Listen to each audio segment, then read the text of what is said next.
Hi guys, and thank you for tuning into Miss TV today. Off of our previous episode about nicotine salts, today we're instead going to be looking at a rather more serious topic, the recent spate of deaths which have taken place in the United States, which is being linked to vaping by certain unscrupulous media organizations. Now, as of the time of this recording, there have been up to 7 fatalities. We appreciate there's a lot of panic and a lot of confusion as to what is safe should you continue vaping. We're here to give you some straight facts, calm you down, because frankly, you do not need to worry about this, and we're going to go into exactly why that is now. Now, if you've been vaping for a while, this whole culture of fear might seem a little bit familiar to you. Does this not strike you as slightly similar to the popcorn lung fiasco that was being spoken of a few months ago, which everyone was talking about, but in the end appeared to be linked to a fairly significant industrial accident in Missouri and had nothing to do with vaping whatsoever? Isn't it a little unusual that none of these high-profile fatalities have taken place here in the UK, despite vaping's vast popularity amongst the adult population of this country? Turns out, when you take a little bit of a closer look at this, the findings are actually quite revealing. Now, the American Food and Drug Administration, the FDA, have been working in coordination with the American Centers for Disease Control, the CDC, and their findings are being published in real time on their respective federal agency websites. And it's interesting to note what the media have not been reporting compared to what they have. We're going to go a little bit closer into the details here. If you were to peruse the findings yourself, there's something you'll very quickly notice, something that is going to be front and center of the findings, but you're not seeing it in a lot of newspapers at the moment, for fairly obvious reasons. The vast majority of these injuries and fatalities have been linked to the purchase of illicit THC cartridges. Now, THC, tetrahydrocannabinol, which has absolutely no connection to the CBD e-liquids that we would sell here. Now, these THC cartridges do appear to be linked in some respects either to their manufacturing or from the vendor who's selling them, because almost all of the samples that have been tested so far have tested positive for a rather mysterious chemical called vitamin E acetate.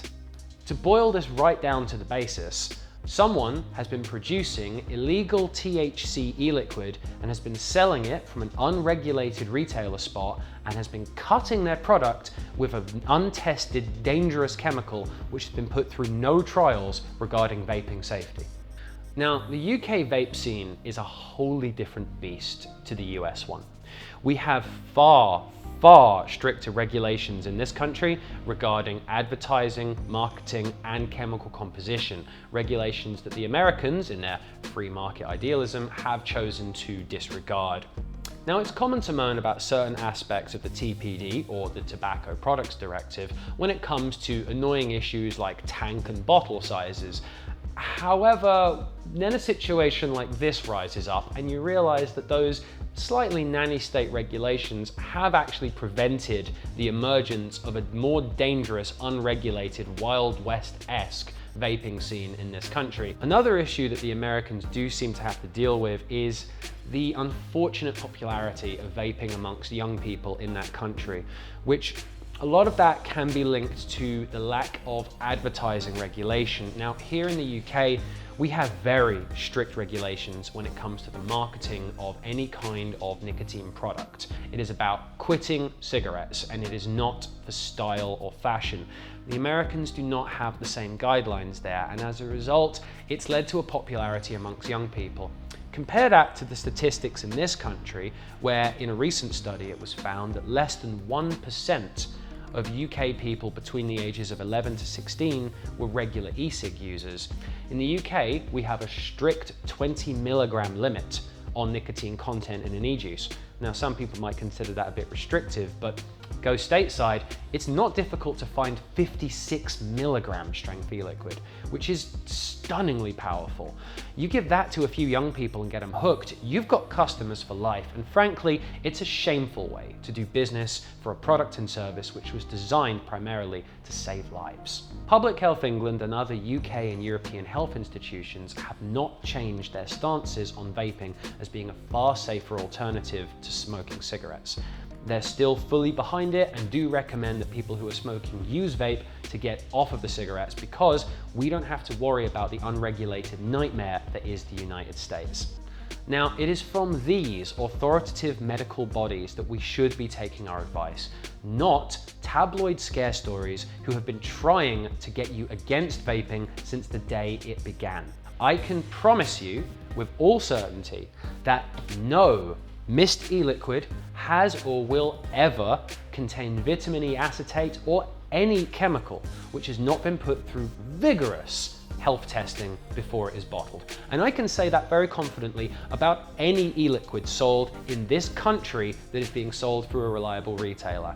For a moment, it can be important to overlook things like banners and brand loyalties and come together as a culture, because this industry, which is a life-preserving one, is being threatened right now by political forces which are either unaware or unconcerned with the nuance of the situation.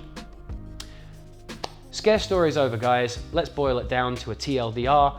Don't stop vaping. Just be sure that you're buying your liquids and your equipment through reliable, regulated retailers. None of the tinctures and flavorings, VG or PG, that you buy in this country are gonna have anything nasty in them. Just be sure to get your stuff from reliable retailers and don't go buying dodgy druggy liquid off of the dark web, which is a fairly simple bit of advice to follow. Thanks for following us today, guys. Be sure to stay subscribed. We've got some more fun bits coming in the future. Soon, we're going to be looking at a fun new line that's coming into Mist. Can't wait to show you. Thank you.